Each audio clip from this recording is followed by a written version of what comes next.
your father and your vision.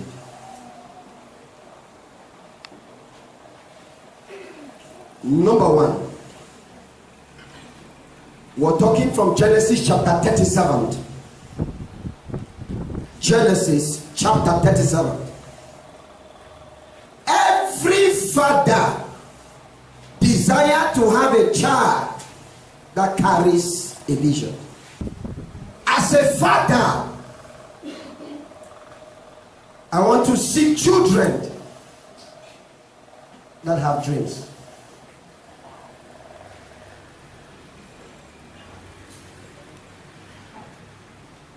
Every father's destiny and future hangs around sons that are carriers of vision. Jacob's life would have summarized in Canaan if he never had a son that was a dreamer.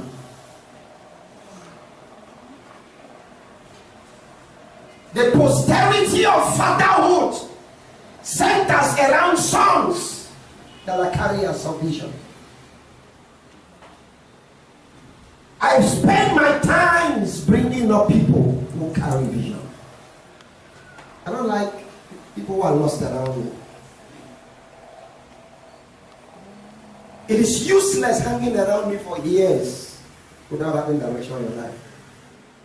Walk across the street and go back. Father and your vision. Unfortunately, many fathers have been killers of their children's vision. Unfortunately, in the continent and the times where we live, many fathers have not allowed children to dream well. I'm speaking. The desire of any true father is to have sons who have visions.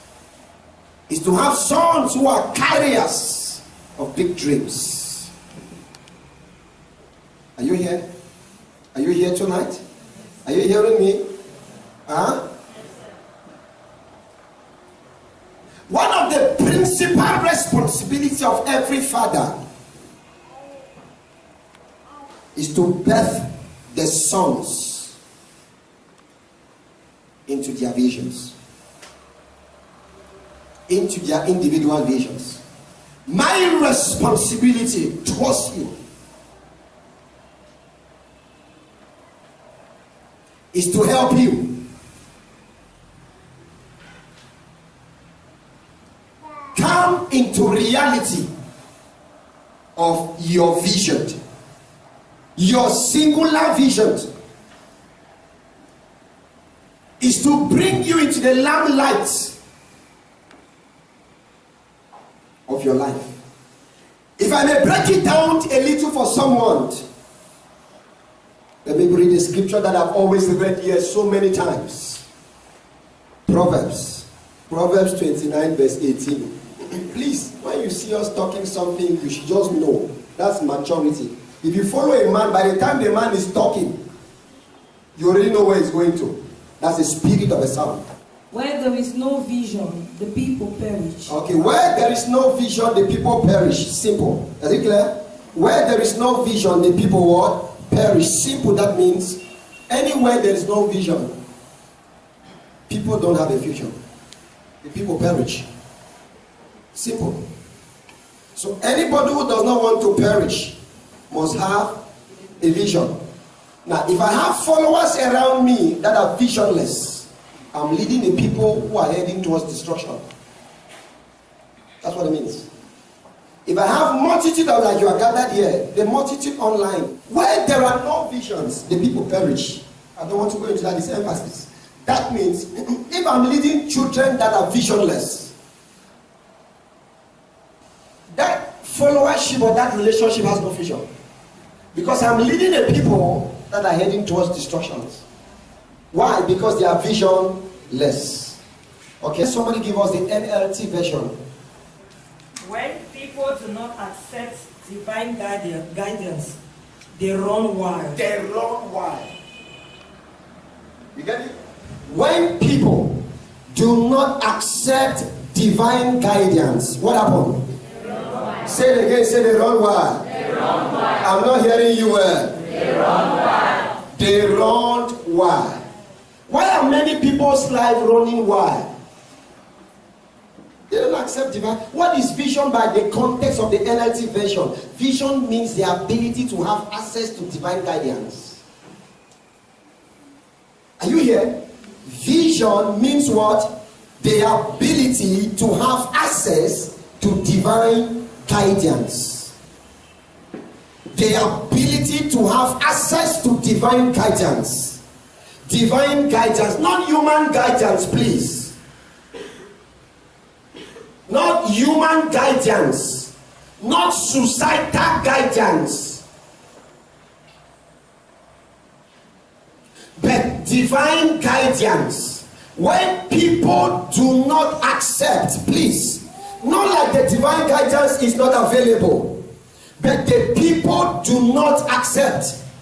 There are many children here suffering today because they have refused to accept divine guidance. Sometimes you say, look at a small child. You don't have anything.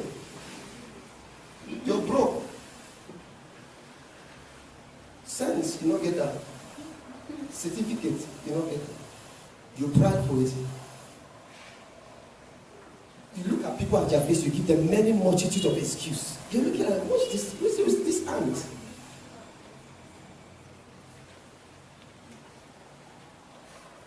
I took the NLT because we're moving forward. It says when people do not accept, not like they don't want to give you or they want to give you, but you refuse to do what? Accept it. I have seen many destiny accidents for 12 good years. Many children land in destiny accidents. Many children landed in destiny accidents because you tell them, don't go here. They go. Don't love here, they love. Stop. They say, Papa, I'm accelerating. The gear is high. How will you say stop? High gear. How will you ask me to stop when I'm accelerating? I'm on high flight. And you're asking me to stop. Stop how? The child told me, I don't really love the person. Papa, just put. I tell a lot of people every day, this is one of the most rebellious, crazy generation of children I look around. The devil knows that when you get guidance, you will excel and go beyond his battle. So he makes sure you refuse and resist guidance. That's what he's doing to a lot of people. When people reject divine guidance, they run wild. What do you mean running wild? A man that is running without control. People run wild. Many sons are running wild. Don't forget, by that context of the scriptures you read, it means vision is the ability to access divine guidance. I'm emphasizing it.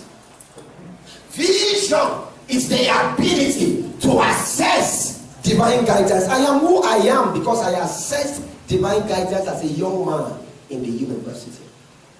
I have a lot of strong focus. Some of you know nothing has pushed me all these years. There is something my head is taking on. There is something my eyes is taking on. I'm focusing on something for many years. I've seen people went, they left me, came back, stroll around, went through 360 degrees, and then they met me back at the center. They left me here, they went like this. They tasted 360 degrees. Then they came back and met me here. I can't help you beyond your ability to accept divine guidance. Even God cannot help you. Salvation is free, but not everybody have it. He cannot help you outside your will. He cannot help you outside your cooperation. He cannot help you outside your participation. It is impossible. Even me, yours servant, Can't help this your people that you are giving outside their corporation. I can't help anybody here outside your corporation. It's a lie. I cannot help. Never.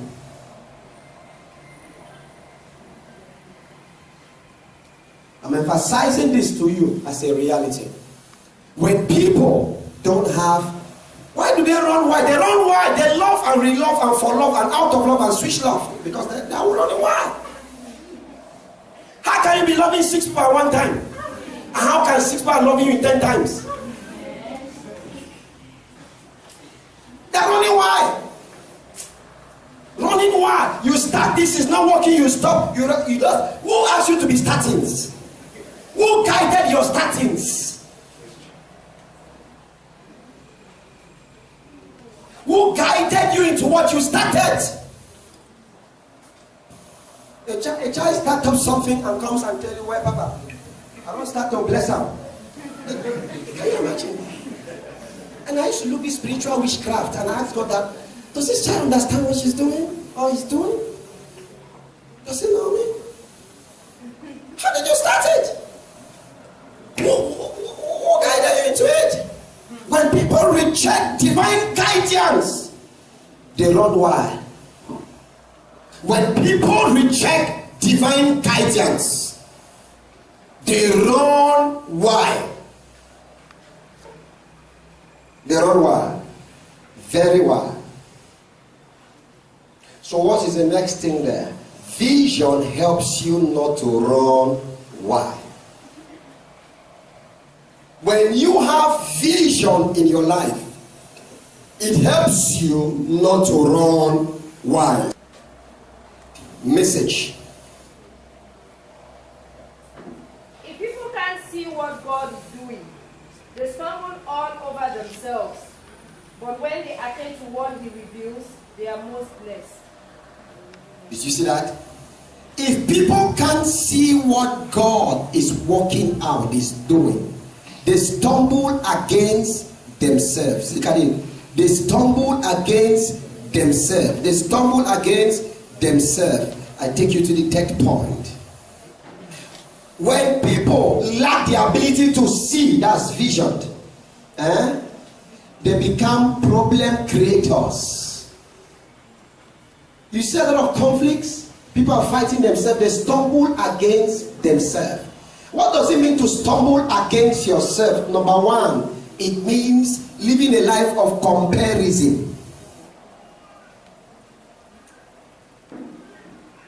They begin to compare their life with others because they are not seeing anything about it. See the person, me and you come connect, you don't go in. See the one, people just me see me, see my life, now what's the apple of my life? They stumble against themselves. They begin to live a life of competition. We marry the same, do I don't get picking, never get picking. Shut up, you're a fool. They stumble. People begin to count your measuring rods. They stumble against themselves. Your inability to see. You begin to look people as your measuring rod. What does that connote? They live a life of competition. Are you there? Comparison is different. Competition is different. That was the next thing about my stumbling yourself. Lack of vision puts you into a place where you begin to live a life of what? Competition. You are in ministry, competing with left, X, Z, B. You're doing whatever. You're competing. I tell people every day, watch all my tape. There is no minister of God on the earth I'm in rivalry with. I'm different. If I show up, you know I'm different. I have a special way of carrying my things, doing my things, going with my message or whatever. I don't care who says A or who says B. Man is not my measuring rod. God's voice and principles and whatever He wants me to do is me weighing whether what He showed me, I've accomplished it, have I gotten there or not yet. It is that finish point that is my measuring rod. It's not about we saying what. Man can approve you when God does not disapprove you, sorry, when God has disproved you. Amen? Are you hearing what I'm saying? So it says they stumble against themselves. What does that connote? Vision takes you off a life of competition. When you have the ability to see what God is doing, if you have the ability to see what God is working out, a life of competition ceased. A life of measuring and comparing your life with others ceased. I'm too busy to know what is even happening around some people's life. People were here knew that I walked into this place in the night. We were walking in here. I left the class from writing on exams. I walked in here. The driver was here. You were here. We went. I dedicated a place. Did everything. I came to pick you that was arriving. I drove. The car had a problem. I went there. They should change it because I'm using the car in the morning. Straight back. Came here. Walked all through the night. We left here at 9 a.m. I went home. I just entered the bed. Straight to Boya. Entered the class. Wrote the exam. Straight. We were driving on the road like some men on high fire. And we got back into Limbe. Just entered bed. Moved back in here. I'm here. Straight back here into a meeting. And I've released one of my sons who is handling something. And I'm back here. Who believe that I was preaching while writing exams? I don't even have a life.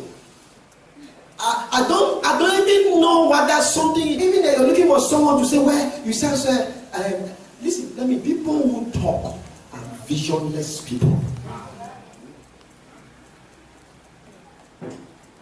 The bench of idleness is the bench where gossip springs from. And idleness is a product of visionlessness. Just say what I tell you. That's my schedule. That's the schedule I'm driving on. And then a child comes in, well, Papa, I could not come because I'm writing exams. I was writing exams, I was in the meeting all through. And I was the last person to leave the meeting. So who is fathering you? You, when you are writing exams, you escape from God. You escape from attending meeting because you are someone. You are writing the most awesome, ultimate, or whatever, all kinds of exams is on your life. Jesus says, all what I do is what I see my Father doing. I asked you that question, did I? I said, well, Papa, I'm writing my exams. I press my button. I say, Parfait the test. It's in my book, the ballad, you can pick my diary. I wrote the date, the day your response.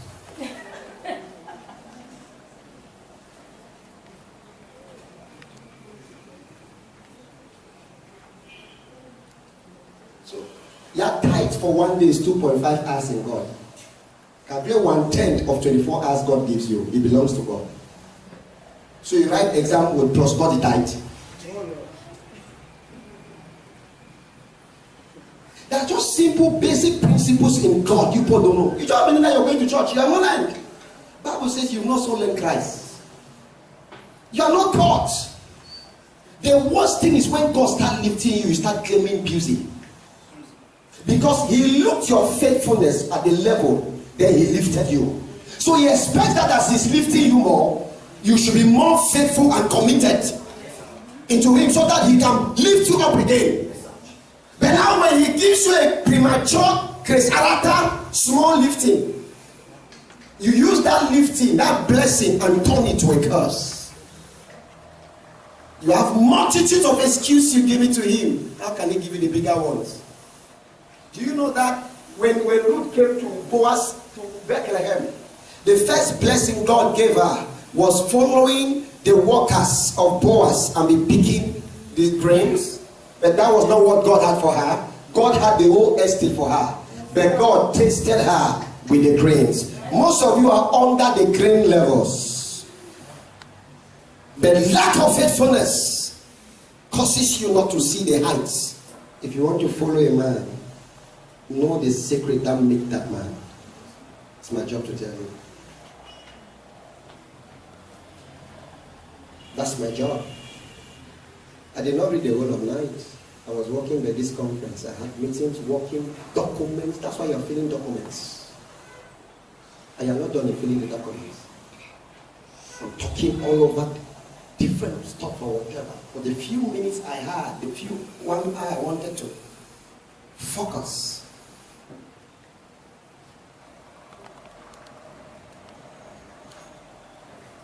When people lack the ability to see what God is doing, He says what happened? They stumble against one another.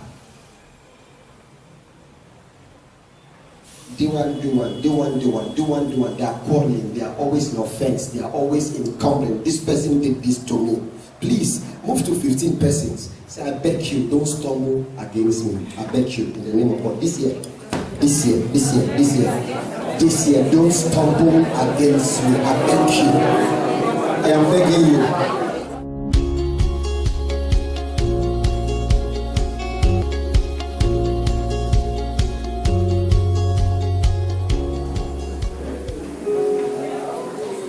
Is anybody with the Living Bible? Can you read me the Living Bible? When there is ignorance of God, crime runs wild.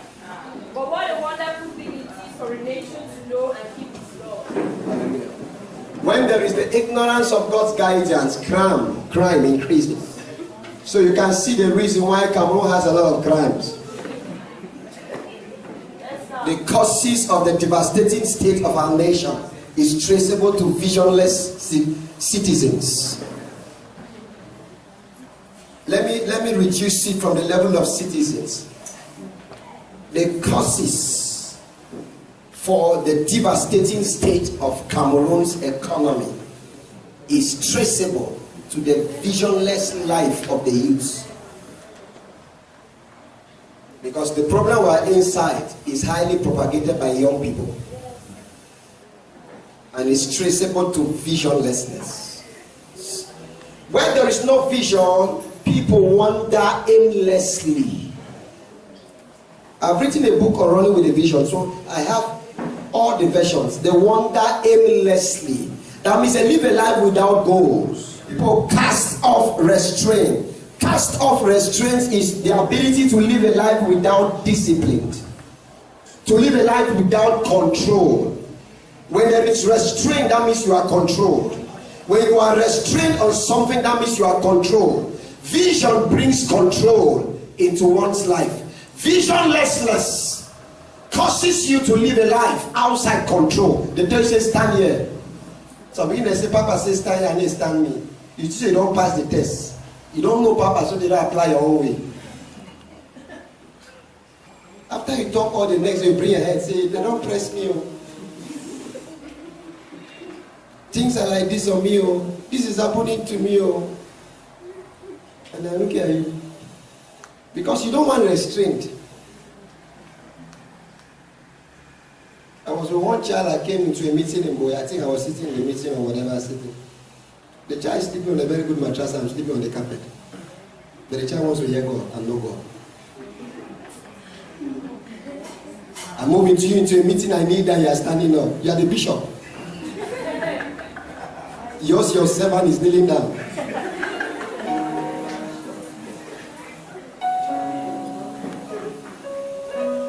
If you know how to stand up, kneel down. If your papa kneel down, you sleep.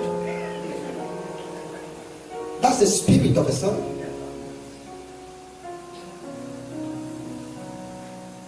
Those are not things you should talk about. The day Pa Deboye came to dedicate the Dunamis Center, when he approached the altar, he knelt down and gave a song. As Paul Ignatius saw him going on the floor, he knelt down. One of my daughter Tom said, Papa, this is father to son relation. I said, no, he didn't need to sleep. Because the person, if he's second generation, so your grandfather is kneeling, you should sleep. Every father is interested to have children that carries vision. And I said, number 2, the future of every father, the prosperity of a father and a family centers around children that carries vision. Do you know the famine would have killed Jacob irrespective of the amount of wealth he left the house of Laban with, and killed all his children and his everything? His wife? If he never had a son that had a dream? The Bible says it was so severe until Israel sent the student to go and look for food somewhere else. That means if the son never had a dream, the entire family would have perished. Isn't it? If I be a spiritual father to you, I believe if you have a vision tomorrow, it is prosperity for me.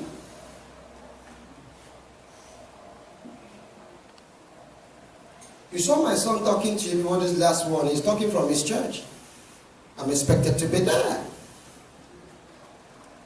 Many a times he has issued things or whatever they want me, whatever. I'm expected to be there. Many others.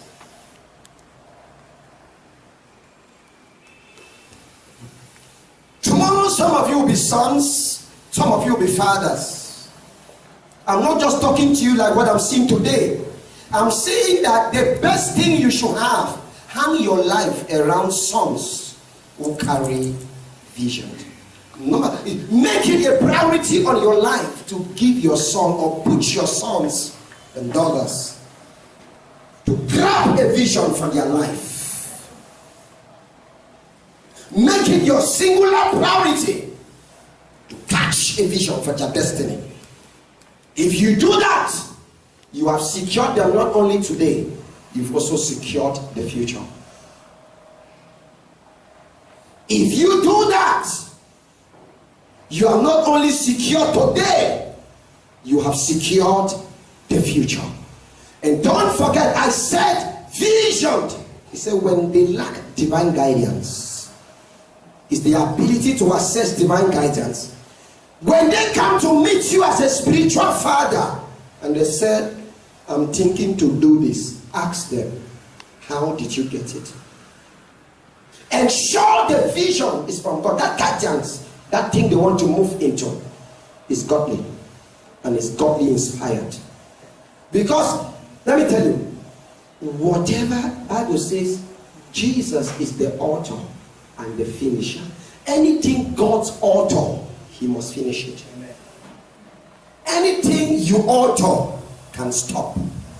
Anything a man gives you can die.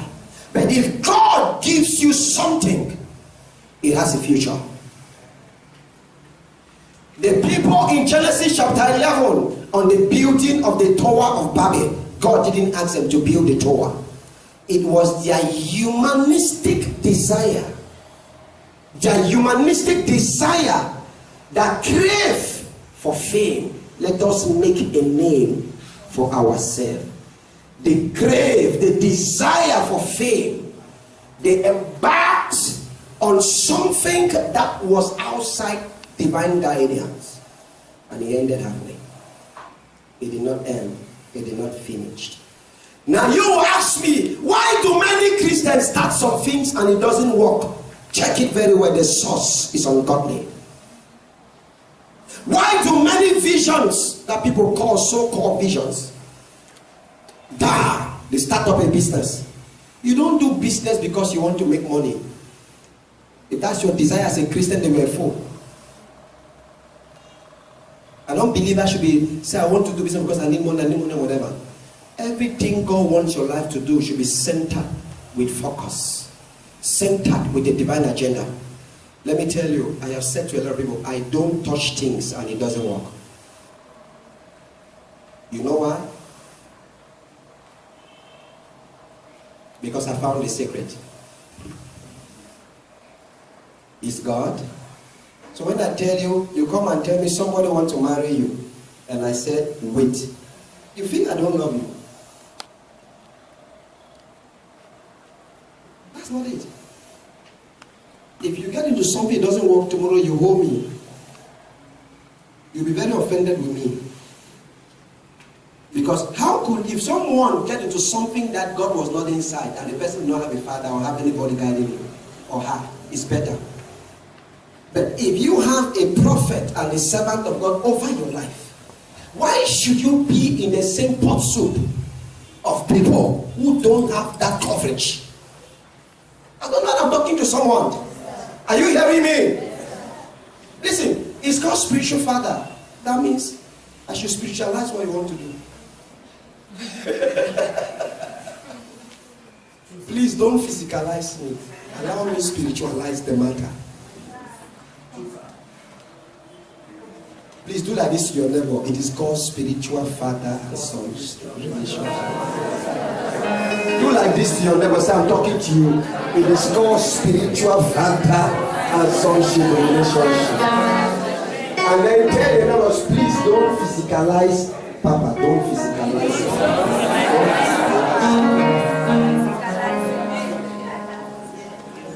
Don't physicalize him. It's grammar. Is it not grammar? Number 2, say don't emotionalize Papa. They will come, they keep their face as if somebody has died.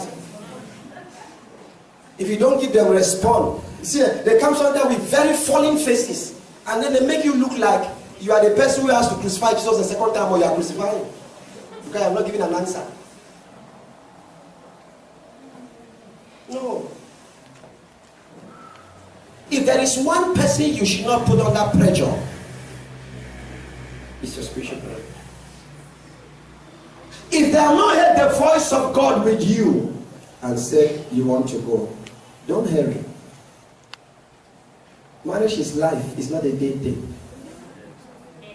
After you have went to school, you've done primary, secondary, all this, like all those of you, the books that are inside you, the certificates people have, and then you use one wrong decision and destroy everything you've built your life for.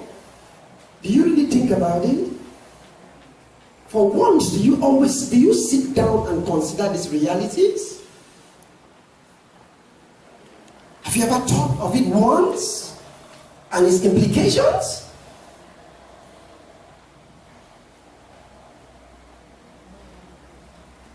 So we see that the life of Jacob was secured in the future because of the dream of Joseph, the vision of Joseph.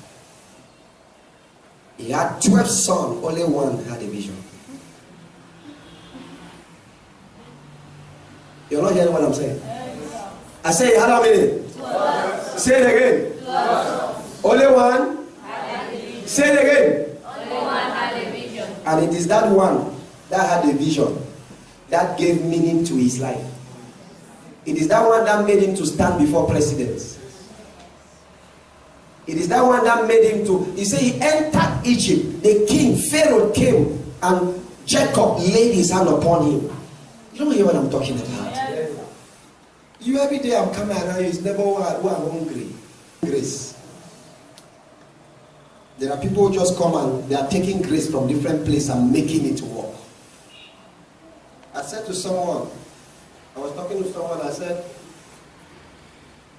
there are people who have not sat down and taught them VKS all through the night, all through the day.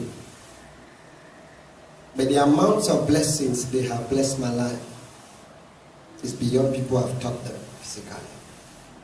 I've labored my life. The amount of honor I see. I've grown to learn much.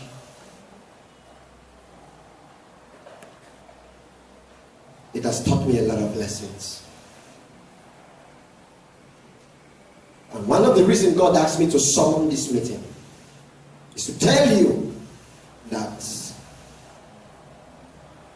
I want you to carry your vision individually.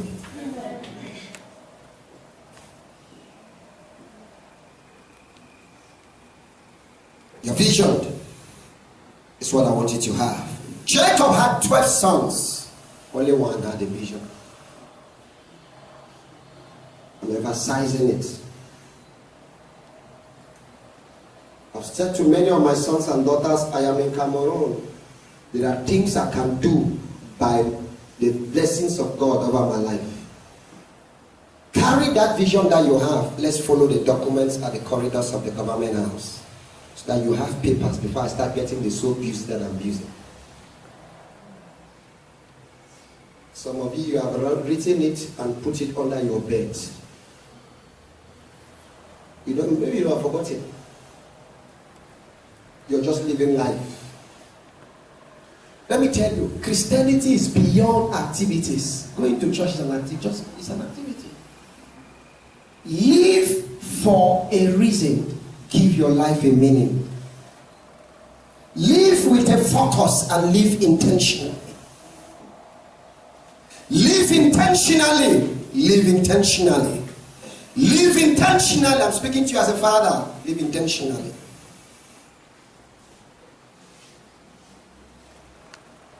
Accept divine guidance and accept what God is saying.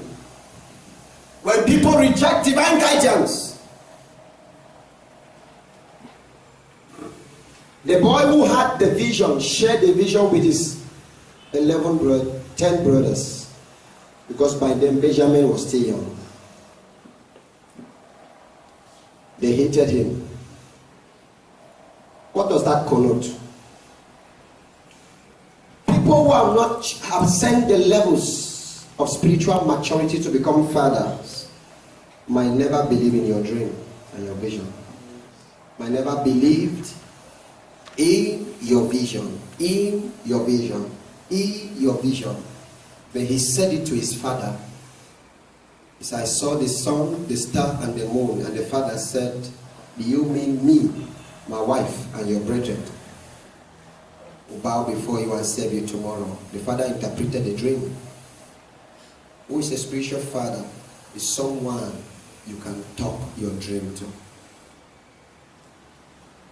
Is someone you can dream and you don't understand the dream and you can take it to him. Is someone you're having a direction on something but you don't really have the confirmation you can go to and say, I'm having a conviction about this. I came to seek your guidance. I came to see you to guide me on this topic. I've seen this thing I don't understand. I have an impression, maybe an inner witness. Something is witnessing within me, and I want to find out. You have a spiritual eye. You have a mind of God. A spiritual father is an interpreter of the visions of his sons. I repeat. A spiritual father is an interpreter of the visions of his sons. A spiritual father will not fight your visions, will not fight your dreams, will not fight you.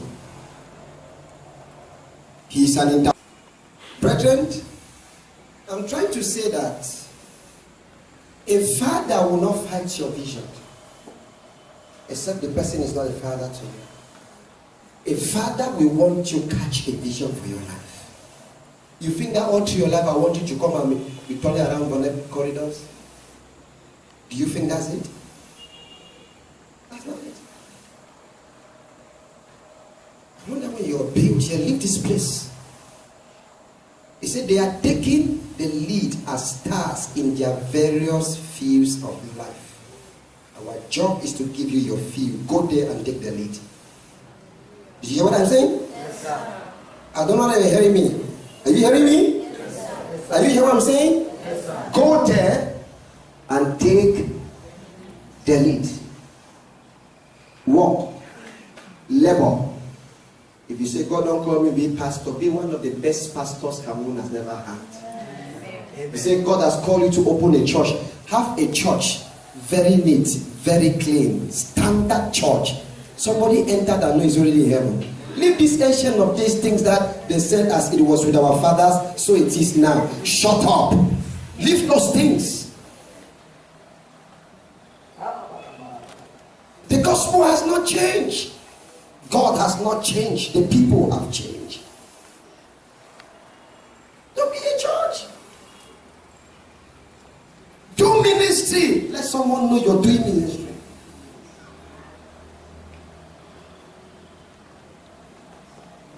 Are you hearing me? Huh? Go there and take the lead. He said God is calling you into politics. Go there. Become a visionary. You know what time we work out for? We're supposed to have gathered there. The same number here cars are packed out there. You think every day I want to see you, people are coming. Well, Papa, when they go call boss, make a carry. Shut up. For 12 years, people followed Jesus for 3.5 years. It was over. For 12 years, please don't have it. I'll buy all the cars myself. I see you and throw you water. That water is intentionalized water. So that you feel the effect of prayer without results.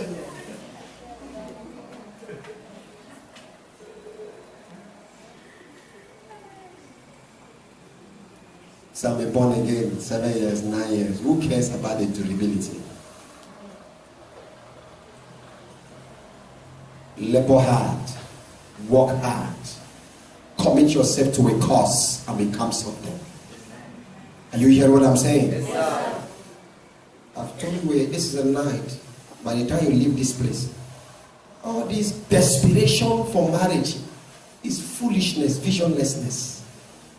Desperation. You are married with no loss. A lost lady is looking for marriage.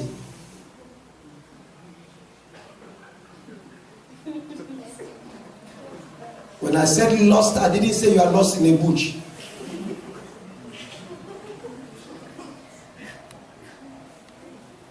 You have 2 eyes, 2 ears, and you are very educated. They're lost. I've met a lot of lost academicians, lost people. The certificates are there, but very lost. And you are desperate for marriage. Marriage wouldn't look for you. Just get yourself on course. Come and see as marriage will fall on you. You don't even know what to do. I have a child now who is 37 years. About 7 suitors around her now. 37 years. On course. You are here with some manageable 2 and 3 or 2 and 7 or 3 and 2. You are desperate. Desperate that you have nothing. Such years you don't have. You are desperate for marriage. Rent for 1 year for pay for 15,000. No people have. You are desperate for marriage.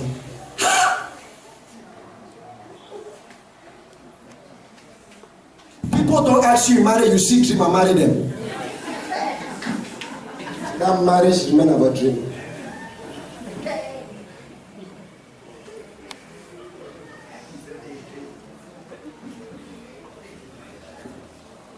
Visionlessness is the root cause of all this nonsense.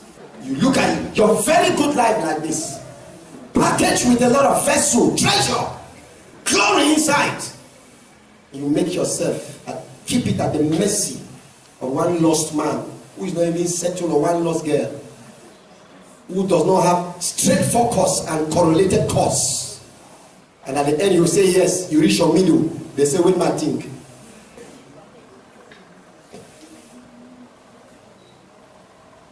Visionlessness. Visionlessness.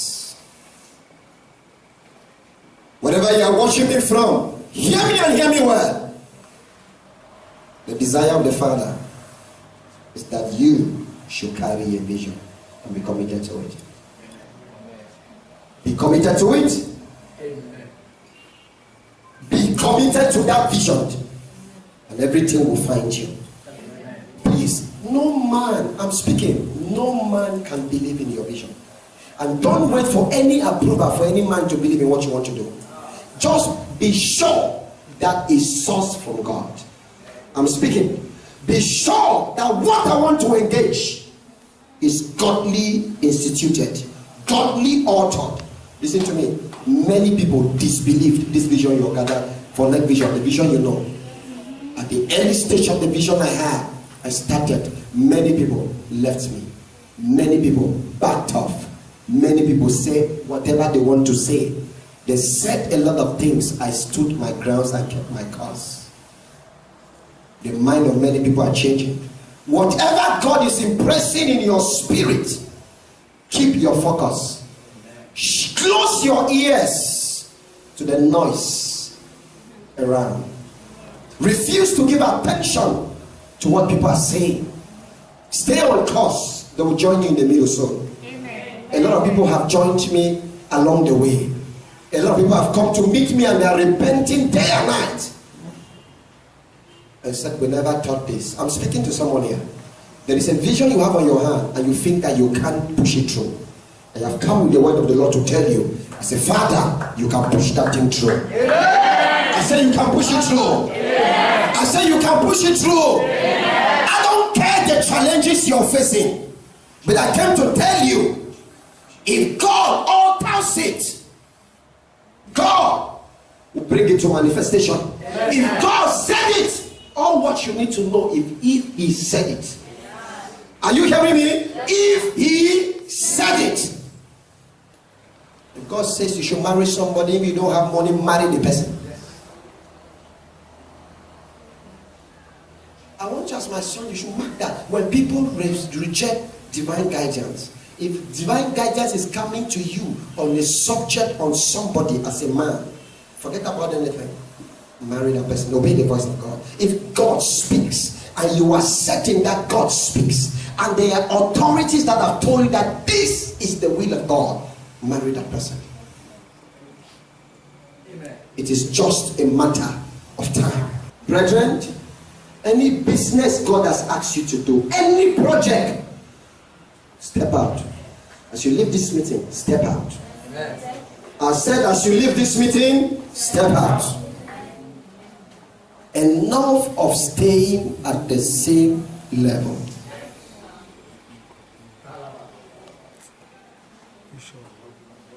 Enough of sitting and waiting for people's confirmation. The environment will never tie to your direction.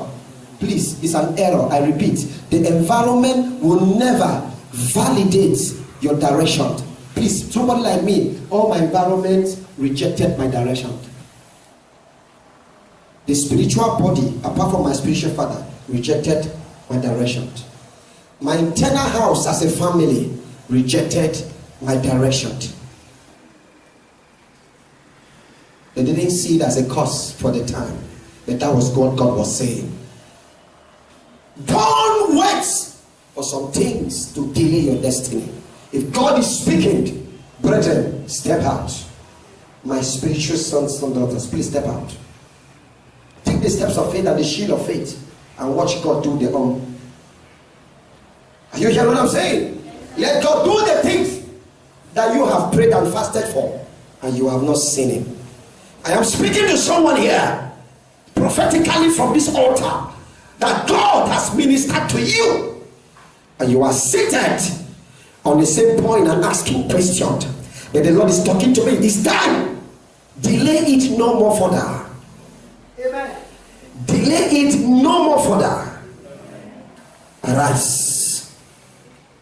Take off your future. It is time to take off. It is time to take off. It is time to take off. It is time to take off according to the years and the things I have shown you in time memorial, in time past. That which I told you I will do. Now is the time. Now is the season. Delay it no more further. Until you move in my leadings, you can't find my provisions. Until you move in my leadings, I'm speaking in prophecy, I'm already prophesying. You can't find my provisions. Until you move in my leadings, you can't find my provisions. Until you move in my leadings, you can't find my provisions.